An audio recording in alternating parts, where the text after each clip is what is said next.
Crane was traveling from the United States to Cuba as a newspaper reporter. One night, his ship hit a sandbar. It sank in the Atlantic Ocean off the coast of Florida. Most of the people on board got into lifeboats. Crane was among the last to leave. There were 3 others with him: the ship's captain, the cook, and a sailor.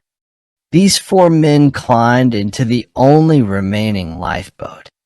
The boat was so small that no one believed it could stay afloat for very long. None of the 4 men thought he would ever reach the shore. But the men fought the seas bravely with all their strength. Would they finally reach land? Here's Shep O'Neill with the first part of the story. The small lifeboat bounced from wave to wave in the rough seas of the Atlantic. The 4 men in the boat could not see the sky. The waves rose too high. The waves with their white tops pushed at the open boat with angry violence. Every man thought each wave would be his last. Surely, the boat would sink and he would drown. The men thought that most adults would need a bathtub larger than the boat they were sailing. The waves were huge, and each created a problem in guiding the direction of the boat. For 2 days since the ship sank, the 4 men had been struggling to reach land. But there was no land to be seen. All the men saw were violent waves which rose and came fiercely down on them. The men sat in the boat wondering if there was any hope for them. The ship's cook sat in the bottom of the boat. He kept looking at the 15 centimeters which separated him from the ocean.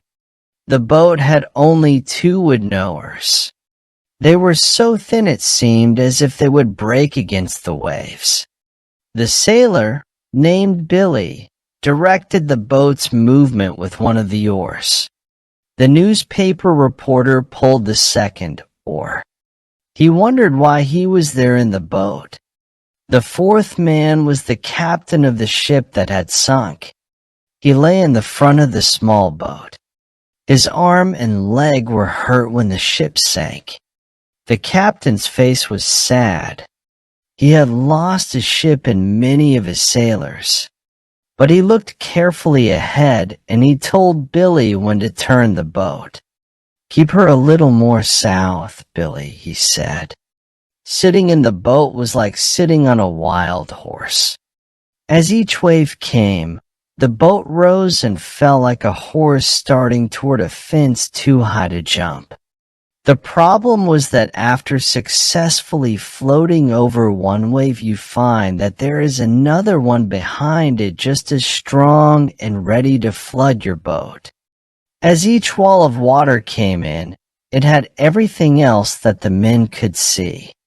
The waves came in silence, only their white tops made threatening noises. In the weak light, the faces of the men must have looked gray. Their eyes must have shone in strange ways as they looked out at the sea. The sun rose slowly into the sky. The men knew it was the middle of the day because the color of the sea changed from slate gray to emerald green with gold lights, when the white foam on the waves looked like falling snow. As the lifeboat bounced from the top of each wave, the wind tore through the hair of the men. As the boat dropped down again, the water fell just past them. The top of each wave was a hill from which the men could see, for a brief period, a wide area of shining sea.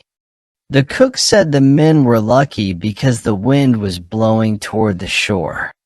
If it started blowing the other way, they would never reach land. The reporter and the sailor agreed. But the captain laughed in a way that expressed humor and tragedy all in one. He asked, "Do you think we've got much of a chance now, boys?" This made the others stop talking. To express any hope at this time they felt to be childish and stupid. But they also did not want to suggest there was no hope. so they were silent. "Oh, well," said the captain, "we'll get ashore all right." But there was something in his voice that made them think, as the sailors said. "Yes, if this wind holds." Seagulls flew near and far. Sometimes the birds sat down on the sea in groups, near brown seaweed that rolled on the waves. The anger of the sea was no more to them than it was to a group of chickens 1,000 miles away on land. Often the seagulls came very close and stared at the men with black bead-like eyes. The men shouted angrily at them, telling them to be gone. The sailor and the reporter kept rolling with the thin wooden oars. Sometimes they sat together, each using an oar. Sometimes one would pull on both oars while the other rested. Brown pieces of seaweed appeared from time to time. They were like islands, bits of earth that did not move. They showed the men in the boat that it was slowly making progress toward land. Hours passed. Then, as the boat was carried to the top of a great wave, the captain looked across the water. He said that he saw the lighthouse at Mosquito Inlet. The cook also said he saw it. The reporter searched the western sky. "See it?" said the captain. "No," said the reporter slowly. "I don't see anything." "Look again," said the captain. He pointed. "It's exactly in that direction." This time the reporter saw a small thing on the edge of the moving horizon. It was exactly like the point of a pin. "Think we'll make it, Captain?" he asked. "If this wind holds and the boat doesn't flood, we can't do much else," said the captain. It would be difficult to describe the brotherhood of men that was here established on the sea. Each man felt it warmed him. They were a captain, a sailor, a cook, and a reporter. And they were friends. The reporter knew even at the time that this friendship was the best experience of his life. All obeyed the captain. He was a good leader. He always spoke in a low voice and calmly. "I wish we had a sail," he said, "to give you two boys a chance to rest." So they used his coat and one of the oars to make a sail, and the boat moved much more quickly. The lighthouse had been slowly growing larger. At last, from the top of each wave the men in the boat could see land. Slowly, the land seemed to rise from the sea. Soon, the men could see two lines, one black and one white. They knew that the black line was formed by trees and the white line was the sand. At last, the captain saw a house on the shore and the lighthouse became even larger. "The keeper of the lighthouse should be able to see us now," said the captain. "He'll notify the life-saving people." Slowly and beautifully, the land rose from the sea. The wind came again. Finally, the men heard a new sound, the sound of waves breaking and crashing on the shore. "We'll never be able to make the lighthouse now," said the captain. "Swing your head a little more north, Billy." "A little more north, sir," said the sailor. The men watched the shore grow larger. They became hopeful. In an hour, perhaps, they would be on land. The men struggled to keep the boat from turning over. They were used to balancing in the boat. Now they rode this wild horse of a boat like circus men. The water poured over them. The reporter thought he was now wet to the skin, but he felt in the top pocket of his coat and found 8 cigars. For wet, but 4 were still dry. One of the men found some dry matches. Each man lit a cigar. The 4 men sailed in their boat with the belief of a rescue shining in their eyes. They smoked their big cigars and took a drink of water. A long stretch of coast lay before the eyes of the men. Slowly, the land rose up out of the mountainous sea.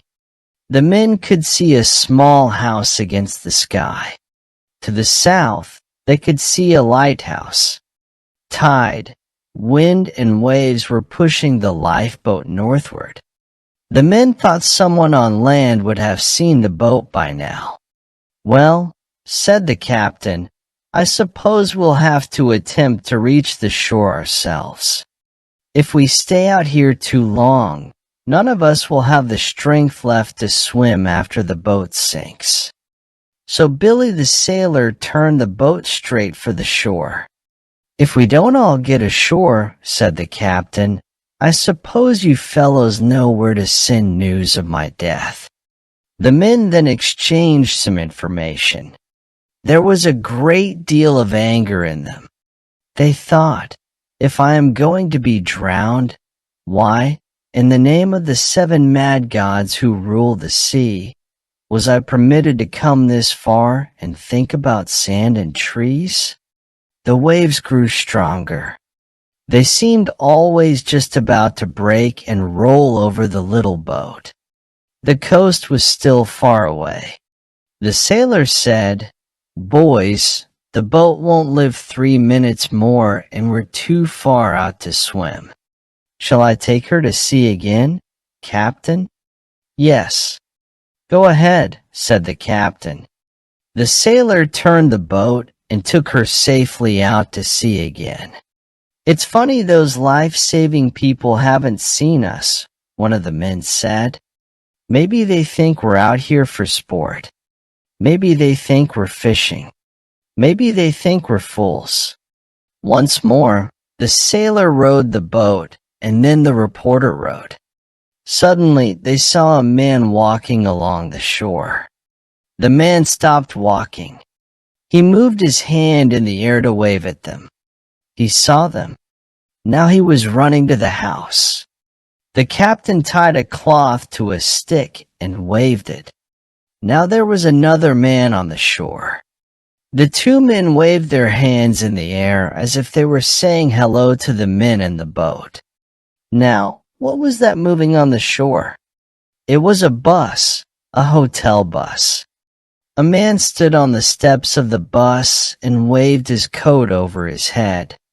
The men in the boat wondered what he wanted to say. Was he attempting to tell them something? Should they wait for help? Should they go north? Should they go south? The men waited and waited, but nothing happened. The sun began to go down. It got dark and cold. They could no longer see anyone on the beach. The sailor rowed, and then the reporter rowed, and then the sailor rowed again. They rowed and rowed through the long night. The land had disappeared, but they could hear the low sound of the waves hitting the shore. This was surely a quiet night. The cook finally spoke. "Billy, what kind of pie do you like best?" "Pie," said the sailor and the reporter angrily. "Don't talk about those things." "Well," said the cook, "I was just thinking about hand sandwiches. A night on the sea in an open boat is a long night." The sailor continued to row until his head fell forward and sleep overpowered him. Then he asked the reporter to row for a while. They exchanged places so the sailor could sleep in the bottom of the boat with the cook and the captain. The reporter thought that he was the one man afloat on all the oceans in the world. The wind had a sad voice as it came over the waves. Suddenly, there was a long, loud swishing sound behind the boat and a shining trail of silvery blue. It might have been made by a huge knife. Then there was another swish and another long flash of bluish light, this time alongside the boat. The reporter saw a huge fin speed like a shadow through the water, leaving a long glowing trail. The thing kept swimming near the boat. He noted its speed and power. The reporter wished the man would wake up. He did not want to be alone with the shark. The reporter thought as he rowed. He was angry that they had come so close to land and yet might still die at sea. Then he remembered a poem that he had learned as a child. It was a poem about a soldier of the French Foreign Legion. The soldier lay dying in Algiers. Just before he died, he cried out, "I shall never see my own, my native land." And now, many years after he had learned this poem, the reporter for the first time understood the sadness of the dying soldier. Hours passed. The reporter asked the sailor to take the horse so that he could rest. It seemed like only a brief period, but it was more than an hour later when the sailor returned the oars to the reporter. They both knew that only they could keep the boat from sinking, and so they rowed, hour after hour, through the night. When they came, the four men saw land again, but there were no people on the shore. A conference was held on the boat. "Well," said the captain, "if no help is coming, we might better try to reach the shore right away. If we stay out here much longer, we will be too weak to do anything for ourselves at all." The others agreed. They began to turn the boat toward the beach. The captain told them to be careful, that when the boat came near the beach, the waves would sink it. Then everyone should jump out of the boat and swim to the shore. As the boat came closer to land, the waves got bigger and more violent. At last, a large wave climbed into the air and fell on the small boat with great force. The boat turned over as the men jumped into the sea. The water was like ice. The reporter was tired, but he swam toward the beach. He looked for his friends. He saw Billy, the sailor, in front of him, swimming strongly and quickly. The cook was near him. Behind, the captain held on to the overturned boat with his one good hand. Soon, the reporter could swim no longer. A current was carrying him back out to sea. He thought, "Am I going to drown? Can it be possible?" But the current suddenly changed and he was able to swim toward the shore. The captain called to him to swim to the boat and hold on. The reporter started to swim toward the boat. Then he saw a man running along the shore. He was quickly taking off his shoes and clothes. As the reporter got close to the boat, a large wave hit him and threw him into the air over the boat and far from it. When he tried to get up, he found that the water was not over his head, only halfway up his body. He was so tired that he could not stand up. Each wave threw him down, and the current kept pulling him back to sea. Then he saw the man again, jumping into the water. The man pulled the cook to the shore. Then he ran back into the water for the captain. The captain waved him away and sent him to the reporter. The man seized the reporter's hand and pulled him to the beach. Then the man pointed to the water and cried, "What's that?" In the shallow water, face down, lay Billy, the sailor. The reporter did not know all that happened after that. He fell on the sand as if dropped from a housetop. It seems that immediately the beach was filled with men with blankets, clothes, and whiskey. Women brought hot coffee. The people welcomed the men from the sea to the land. But a still and dripping shape was carried slowly up the beach. And the land's welcome for the sailor's body could only be its final resting place. When night came, The white waves moved in the moonlight. The wind brought the sound of the great sea's voice to the man on the shore.